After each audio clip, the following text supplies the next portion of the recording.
Welcome back. ایک دفعہ پھر آپ کو خوش آمدید کہوں گا. اور بریک پہ جانے سے پہلے گفتگو جاری تھی. جناب افتخار غزالی صاحب سے ہم بات کر رہے تھے معزز مہمان سے, اور جواب میں آپ سے لینا چاہوں گا. سوال میں آپ کے لیے چھوڑ گیا تھا. جی بسم اللہ الرحمن الرحیم. سب سے پہلے تو میں یہ چاہوں گا کہ اسلامی سال کا آغاز جی آج پہلا دن ماہ محرم الحرام کا, اور وہ اقبال نے کہا کہ غریب و سادہ اور رنگی ہے داستان واہ حرم, نہایت اس کی حسین ابتدا ہے اسماعیل. واہ تو حقیقت حال یہی ہے کہ اسلامی سال کا اختتام بھی قربانی کے جذبے سے, واہ اور پھر اسلامی سال کا آغاز بھی جہاں ایک طرف حضرت عمر فاروق کی شہادت کا دن, واہ اور پھر اس کے بعد دین کو بچانے کے لیے اور واہ اسلام کا بہت پرچم سر بلند کرنے کے لیے بے شک. اپنے سر کو نیزے پہ سر بلند کر دیا حضرت امام حسین نے اپنے خانوادے کے ساتھ. واہ تو اقبال کا یہ شعر ہمارے دین کی صحیح عکاسی کرتا ہوا نظر آتا ہے. اللہ تعالیٰ اس نئے آنے والے سال میں پوری امت مسلمہ کو, بالخصوص وطن عزیز کو, کامیابیوں اور کامرانیوں سے ہمکنار کرے. آمین الہی آمین.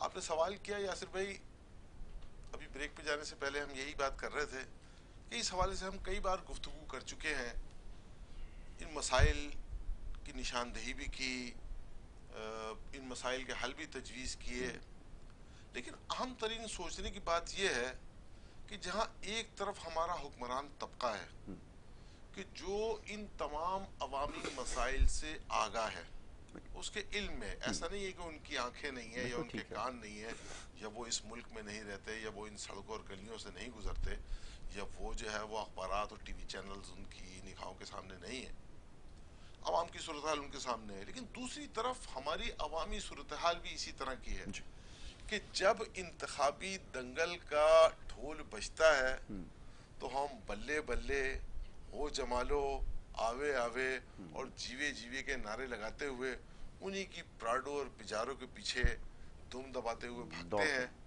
ووٹ کاسٹ کر دیتے ہیں, اور پھر اس کے بعد اگلے 5 سال تک ہم مہنگائی کا رونا روتے رہتے ہیں, ہم پریشانیوں کا رونا روتے رہتے ہیں, ہم اپنے دکھ درد کا مداوع کرنے کی آس لگائے بیٹھے ہوتے ہیں.